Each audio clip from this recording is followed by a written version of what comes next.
Hello, friends. We are on the last chapter, chapter 17 of The Lion, the Witch, and the Wardrobe. We have left Aslan and the girls. They went to the White Witch's castle, and they took all of the stone, the statues. Sorry, there's a bug. Statues, stone statues, and Aslan made them alive again, turned them back into the animals and people they were. And then they went off to find Peter and Edmund and fight in the Battle of the White Witch. So chapter 17, the hunting of the white stag. The battle was all over a few minutes after their arrival. Most of the enemy had been killed in the first charge of Aslan and his companions. And when those who were still living saw that the witch was dead, they either gave themselves up or took to flight. The next thing that Lucy knew was that Peter and Aslan were shaking hands. It was strange to her to see Peter looking as he looked now. His face was so pale and stern, and he seemed so much older. It was all Edmund's doing, Peter was saying. We'd have been beaten if it hadn't been for him. The witch was turning our troops into stone left and right, but nothing would stop him. He fought his way through 3 ogres to where she was just turning in one of your leopards into a statue. And when he reached her, he had sense to bring his sword, smashing down on her wand instead of trying to go for her directly, and simply getting made a statue himself for his pains. That was the mistake all the rest were making. Once her wand was broken, we began to have some chance. If we hadn't lost so many already. He was terribly wounded. We must go and see him. They found Edmund in charge of Mrs. Beaver, a little way back from the fighting line. He was covered with blood. His mouth was open and his face a nasty green color. Quick, Lucy, said Aslan. And then, almost for the first time, Lucy remembered the precious cordial that had been given to her for a Christmas present. Her hands trembled so much she could barely undo the stopper, but she managed it in the end and poured a few drops into her brother's mouth. There are other people wounded. There's a bug. There are other people wounded, said Aslan. But while she was still looking eagerly into Edmund's pale face and wondering if the cordial worked, if the cordial would have any result. Yes, I know, said Lucy crossly. Wait a minute. Daughter of Eve, said Aslan in a graver voice. Others are also at the point of death. Must more people die for Edmund? I'm sorry, Aslan, said Lucy, getting up and going with him. And for the next half hour they were busy, she attending to the wounded while he restored those who had been turned into stone. When at last she was free to come back to Edmund, she found him standing on his feet and not only healed of his wounds, but looking better than she had ever seen him look. Oh, for ages. In fact, even since his first term at that horrid school, which was where he had begun to go wrong.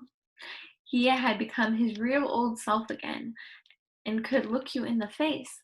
And there on the field of battle, Aslan made him a knight.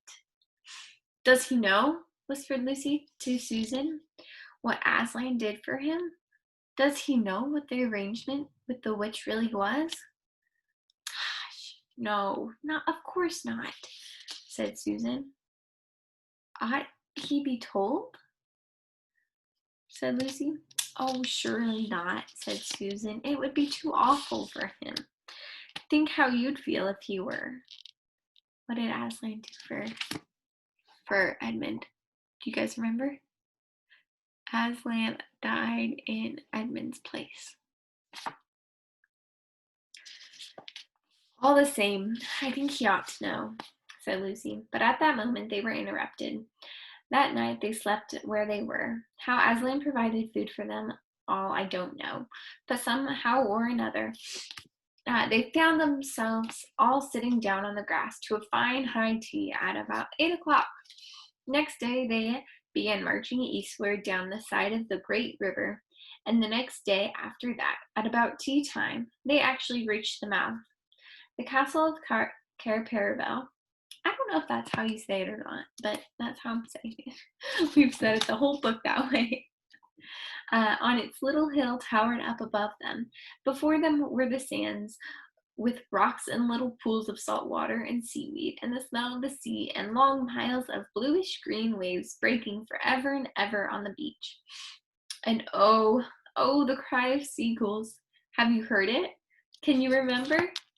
That evening, after tea, the four children all managed to get down and to the beach again and get their shoes and stockings off and feel the sand between their toes. The next day was more solemn, for then, in the great hall of Cair Paravel, that wonderful hall with the ivory roof and the west wall hung with peacock's feathers, and the eastern doors which looks toward the sea, in the presence of all their friends and to the sound of trumpets, Aslan solemnly crowned them and led them to the four thrones amid deafening sounds of "Long live King Peter! Long live Queen Susan! Long live King Edmund! Long live Queen Lucy!" Once a king or a queen in Narnia, always a king or a queen.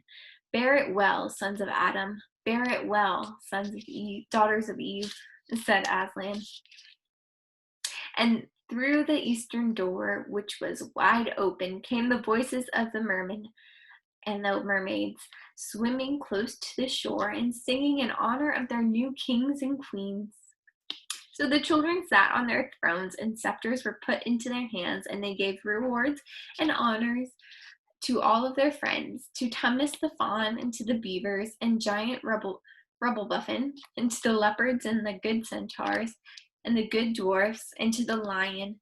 And that night there was a great feast in Cair Paravel, and the revelry and dancing, and gold flashed and wine flowed, and answering to the music inside, but stranger, sweeter, and more piercing came the music of the sea people.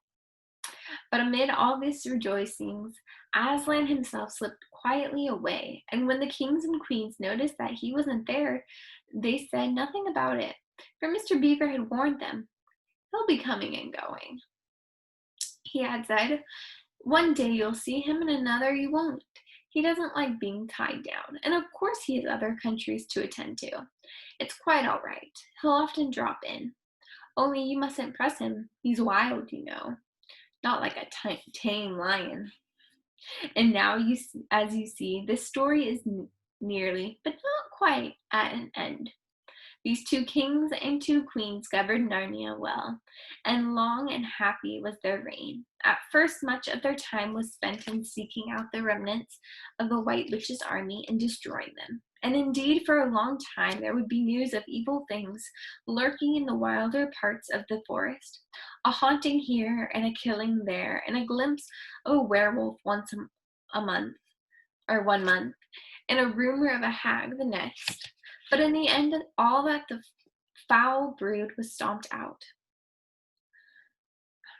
And they made good laws and kept the peace and saved good trees from being unnecessarily cut down and liberated young dwarfs and young satyrs from being sent to school and generally stopped busybodies and interferers and encouraged ordinary people who wanted to live and let live. And they drove back the fierce giants, quite a different sort from giant Rumblebuffin. At the north of Narnia, when these ventured across the frontier and they entered into friendship and alliance with countries beyond the sea and paid them visits of state and received visits of state from them.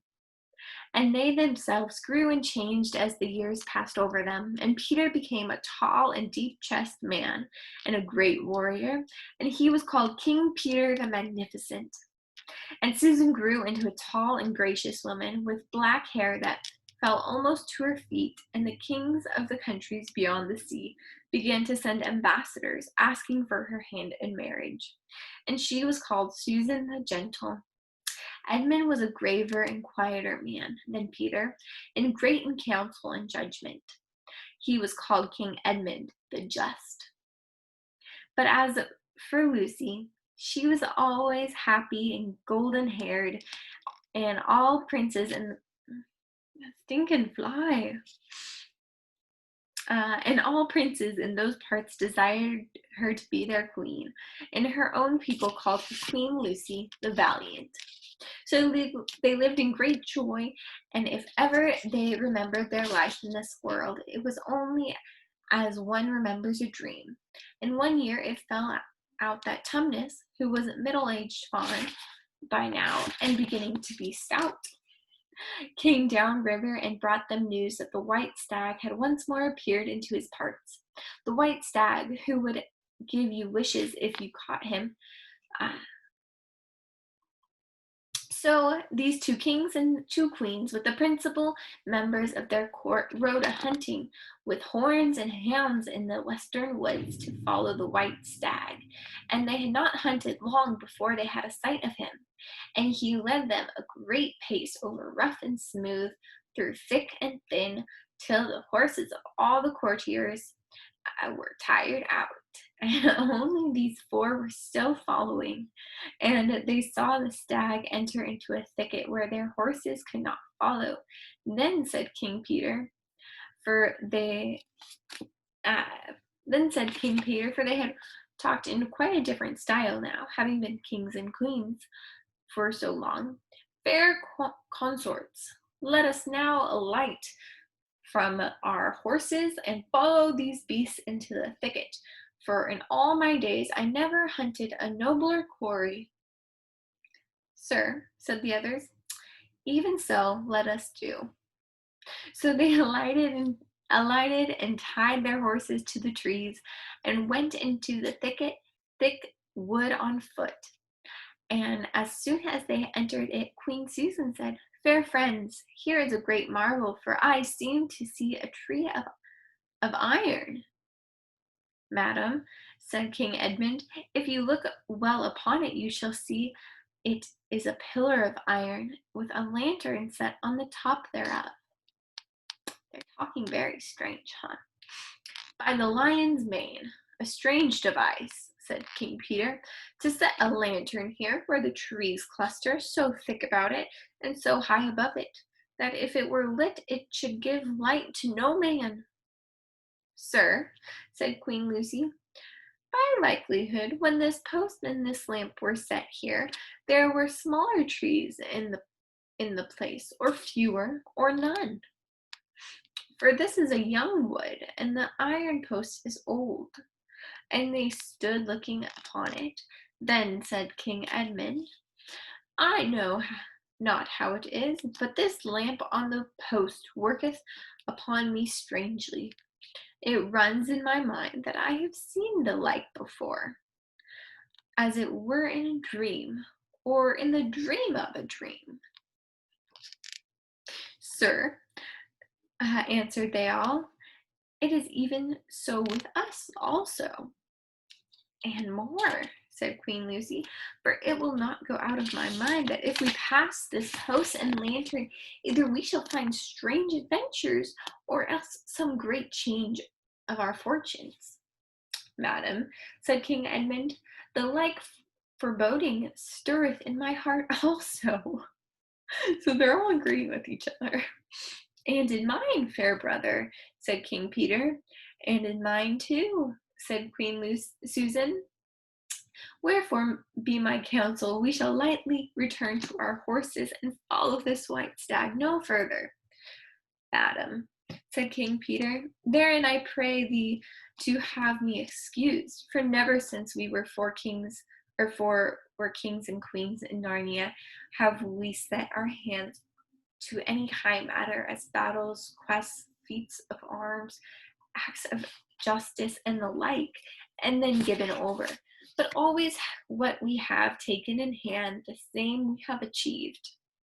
Sister, said Queen Lucy, my royal brother speaks rightly, and it seems to me that we should be shamed if for any fearing or foreboding we turn back from following so noble a beast as now we have in chase.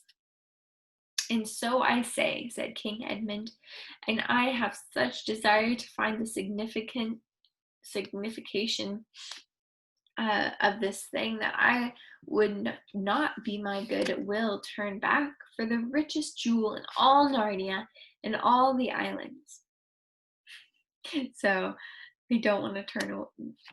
Susan's saying that they should just go back home, and everyone else is like, "No, that would be the wrong thing to do. We should continue, see what this light is about." Um, then, in the name of Aslan, said Queen Susan, "if ye will all have it so, let us go on and take the adventure that shall fall to us." So these kings and queens entered the thicket, and before they had gone a score of paces, they all remembered that the thing they had seen was called a lamppost. And before they had gone 20 more, they noticed that they were making their way not through branches, but through coats. And the next moment, they all came tumbling out of a wardrobe door into the empty room, and they no longer were kings and queens in their hunting array, but just Peter, Susan, Edmund, and Lucy in their old clothes. It was the same day and the same hour of the day and on which they had all gone into the wardrobe to hide. Mrs. Macready and the visitors were still talking in the passage, but luckily they came into the empty room, and so the children weren't they never came into the empty room, and so the children weren't caught. And that would have been the very end of the story if it hadn't been that they felt they really must explain to the professor why 4 of the coats out of his wardrobe were missing. And the professor, who was a very remarkable man, didn't tell them not to be so silly or not to tell lies, but he believed the whole story. "No," he said, "I don't think it will be any good trying to go back through the wardrobe door to get the coats. You won't get into Narnia again by that route. Nor would the coats be much use by now if you did." What's that? Yes, of course, you'll get back to Narnia again someday. Once a king in Narnia, always a king in Narnia, but don't go trying to use the same route twice. Indeed, don't try to get there at all. It will happen when you're not looking for it. And don't talk too much about it, even among yourselves. And don't mention it to anyone else unless you find that they've had adventures of the same sort themselves. What's that? How will you know? Oh, you'll know. All right. Odd things they say, even their looks, will let the secret out. Keep your eyes open. Bless me, what do they teach them in these schools? And that is the very end of the adventure of the wardrobe. But if the professor was right, it was only the beginning of the adventures of Narnia. Dun, dun, dun. That's the end of The Lion, the Witch, and the Wardrobe. If you want to watch the movie, there's a movie about it, or there's more books in this series, The Chronicles of Narnia. So maybe you can find out what happens next. All right, it was so fun reading with you guys this book. We love you. We miss you.